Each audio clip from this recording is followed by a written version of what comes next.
সকলোলৈকে নমস্কাৰ জনাই মোৰ অন্য এটি ভিডিঅ'লৈ আপোনালোকক সকলোকে স্বাগতম জনাইছোঁ। আজি এয়া আমাৰ ঘৰত আই সকাম আমি কেনেকৈ কৰোঁ, কেনেকুৱা ধৰণৰ নীতি নিয়মেৰে কৰোঁ তাৰে এটি ভিডিঅ' লৈ আহিছোঁ।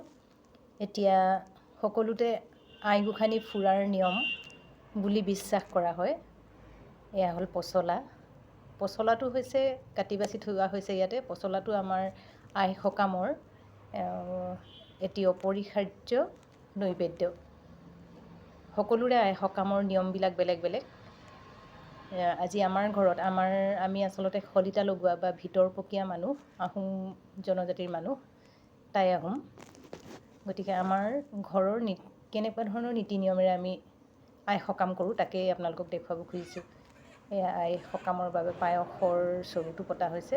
তাতে এজনী ৰাঙলী কুকুৰা আমাক প্ৰয়োজন হয়। এয়া পায়সৰ চৰুৰ কাষতে এই ৰাঙলী কুকুৰাটি বধ কৰা হয়। এজনী মাইকী কুকুৰা লাগে। এয়া আমাৰ মোহন খুৰীয়ে কুকুৰাটি বধ কৰিছে। এয়া আমাৰ কুকীয়ে গোপিনীসকলক নমস্কাৰ কৰি ফুৰিছে। এইটো আচলতে এই সকামটো আমি আমাৰ এই জুইশাল ঘৰটোতে কৰা হয়। এইটো আমাৰ ঘাই ঘৰ, জুইশাল ঘৰ। আইতাককে নমো কৰিছে কুকীয়ে। এই জুইশাল ঘৰটোতে আমি সকলোখিনি এই বছৰেকীয়া হওক, আই সকাম হওক, এইবিলাক কৰা হয়। এতিয়া সেই কুকুৰাজনী যে লৈছিলে, কুকুৰাজনীৰ ঘৰখনত যিমানজন সদস্য আছে সেই প্ৰতিজন সদস্যৰ নামত এটুকুৰাকৈ চিন ৰখা হয়। চিন বুলি কোৱা হয় ইয়াক। আৰু সেইখিনি পচলাৰ লগত ৰান্ধি লোৱা হয়। ইয়াত আকৌ অপৰিহাৰ্য এটি বস্তু দিব লাগে, আমাৰ সান্দহ গুড়ি আৰু পিঠাগুড়ি আৰু সান্দহ গুড়ি সেই কাটি থোৱা পচলাখিনিৰ লগত, মাংসখিনিৰ লগত ৰন্ধা হয়। ইয়েই আচল প্ৰসাদ। আমাৰ আচল প্ৰসাদ হিচাপে আমাৰ চানা বা এনেকুৱা কল, কুঁহিয়াৰ এইবিলাকৰ আমাৰ প্ৰয়োজন নহয়। আমাৰ মাত্ৰ সান্দহ গুড়ি, পচলা আৰু কুকুৰাৰ মাংসৰ লগত সাজ থাকে। আমাৰ ৰহি সাজ দিয়ে। সেইখিনি আপোনালোকক মই পিছত দেখুৱাম বাৰু। সেয়াই আমাৰ ভিতৰপকীয়া মানুহৰ আচল প্ৰসাদ, আই সকামৰ প্ৰসাদ।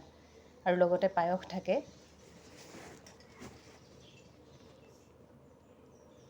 এয়া সকলোখিনি কৰি এটাই ৰন্ধা বঢ়াখিনিৰ পিছত আমাক ঘৰৰ প্ৰতিজন মানুহকে একোখনকৈ থুৰীয়া তামোলেৰে আই সকাম খাবলৈ গোপিনীসকলে নিমন্ত্ৰণ কৰে। এনেকৈ আমি সভক্তিৰে আমি তামোল পাণখিনি গ্ৰহণ কৰোঁ। থুৰীয়া তামোল একোখনকৈ দিয়ে পাতত। খুৰীয়ে এয়া দি আছে আমাক। ঘৰৰ প্ৰতিজন সদস্যকে এনেকৈ থুৰীয়া তামোল এখনি দিয়ে, আই সকাম খাবলৈ আহিবা দেই বুলি কৈ। এয়া হ'ল নিয়ম।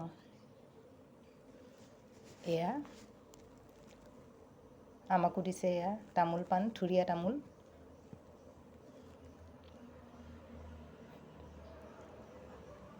তাৰ পাছতে শেষত আহিলে এয়া ৰন্ধা বঢ়া হোৱাৰ পাছত ঘৰখনৰ প্ৰত্যেকজন ব্যক্তিৰ কাৰণে এবাতিকৈ ৰহি সাজ আৰু এই যে সান্দহ, কুকুৰাৰ মাংস আৰু পচলাৰ ভাজি, এইখিনি প্ৰত্যেকজন সদস্যৰ কাৰণে, ঘৰখনৰ প্ৰতিজন সদস্যৰ কাৰণে বেলেগ বেলেগকৈ দিয়ে। এয়া সেৱা কৰা হৈছে। এয়া জুইশাল ঘৰতে আমি এইবিলাক কৰোঁ। গোটেই নীতি নিয়মখিনি আমি কৰোঁ।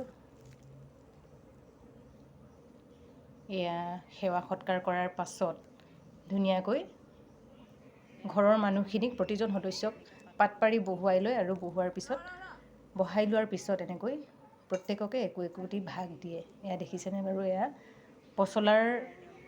পচলা আৰু সান্দহ গুড়িৰ সৈতে কুকুৰা মাংসৰ চিন আৰু ৰহি সাজ, লগতে এয়া পায়স, তুলসী, লগতে আকৌ সেয়া সান্দহ গুড়ি আৰু কেঁচা পিঠা অকণ মিহলি কৰি দিয়ে। এয়াই হ'ল আমাৰ আই সকামৰ, ভিতৰপকীয়া মানুহৰ বা শলিতা জ্বলোৱা পন্থৰ মানুহৰ আই সকামৰ নৈবেদ্য প্ৰসাদ।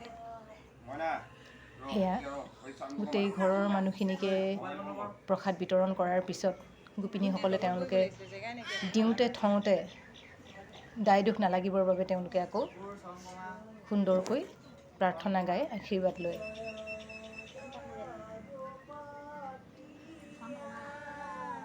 দিওঁতে থওঁতে দায় দোষ নালাগিবৰ বাবে তেওঁলোকে আই ভগৱতীক তুতি প্ৰাৰ্থনা কৰিছে। এয়া হ'ল আমাৰ আই সকামৰ নিয়ম। আপোনালোকৰ নিয়মবোৰ কেনেকুৱা পাৰিলে কেতিয়াবা জনাবচোন, কমেণ্টত জনাব।